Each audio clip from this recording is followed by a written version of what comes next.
નવી દિલ્હીમાં એનડીએમસીના ઉપાધ્યક્ષ કુલજીત ચહલ કનોટ પ્લેસના હનુમાન મંદિર ખાતે નાગરિક સુવિધાઓનું ઉદ્ઘાટન કર્યું.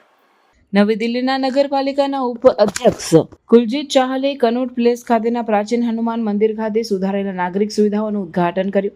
આ પહેલ મંદિરની સુવિધાઓને સુધારવા અને રોજિંદા હજારો ભક્તો માટે અનુભવને સુધારવા માટેના વ્યાપક પ્રયાસનો ભાગ છે.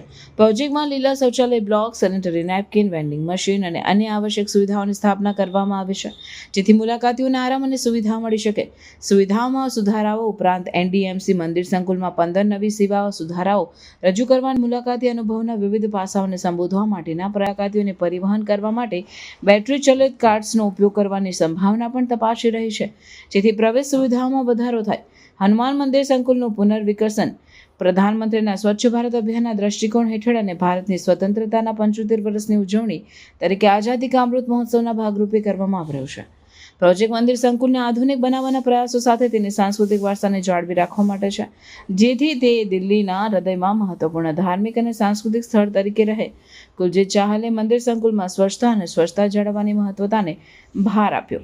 તેમણે વિસ્તારને સાફ અને સારી રીતે જાળવવા માટે સતત પ્રયાસોની જરૂરિયાતને હાઇલાઇટ કર્યું, જેથી તમામ મુલાકાતીઓને સકારાત્મક અનુભવ મળી શકે.